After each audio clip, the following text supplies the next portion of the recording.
મારી પત્નીએ ભરણપોષણનો કેસ દાખલ કર્યો છે. મારા નામે ચાલતી મિલકત બીજાના નામે કરી દઉં તો ભરણપોષણ મળશે? બહુ ગંભીર પ્રશ્ન છે મિત્રો, અને આવી ભૂલ ક્યારેય પણ ન કરવી જોઈએ.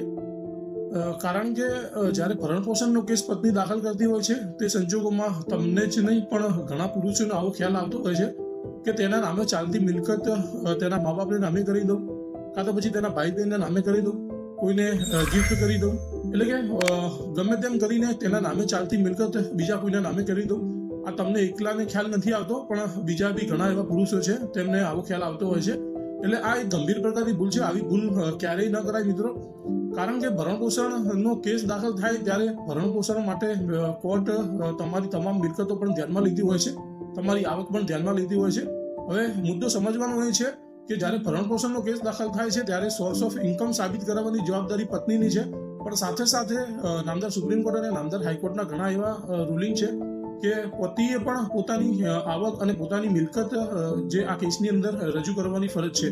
એટલે જો પાછળથી આવું કોઈ પણ પ્રકારનું રેકર્ડ કોર્ટના ધ્યાનમાં આવે કે તમે જે આ મિલકત છે એ ચાલુ કેસ દરમિયાન વેચી મારી છે, કાં તો પછી કોઈના નામે કરી દીધી છે, કાં તો પછી ભરણપોષણનો કેસ દાખલ થયો છે તેના 1-2 મહિના અગાઉ આવી મિલકત તમે કોઈના નામે કરી દીધી છે, એટલે તમારું ઇન્ટેન્શન એટલે કે તમારો હેતુ જે છે એ કોર્ટની સમક્ષ આવી જાય છે અને કોર્ટ તમારી વિરુદ્ધમાં પણ અનુમાન કરી શકે છે. એટલે કે તમારું ભરણપોષણ ઘટવાની જગ્યાએ ભરણપોષણ વધી પણ શકે છે. તો આવી ભૂલ મિત્રો ક્યારેય નથી કરવાની. તમારે તમારા ઘરની જવાબદારી, તમારા ઘરના ખર્ચા, તમારા માતા પિતાની ભરણપોષણની જવાબદારી એ તમામે તમામ તમારે કેસના રેકર્ડ પર લાવવાની છે. એટલે કે જેમ બને તેમ ભરણપોષણ ઓછું થાય તે રીતે તમારે પ્રયત્ન કરવાનો છે. પરંતુ આવી ભૂલ કરી અને તમારે કોર્ટને ગેરમાર્ગે દોરવાની નથી અને રેકર્ડ પર કોઈ પણ વસ્તુ ખોટી કરવાની નથી.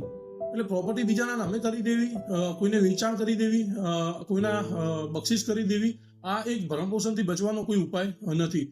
બીજો મિત્રો એ છે કે ભરણપોષણથી તમે ક્યારે પણ બચી નહીં શકો.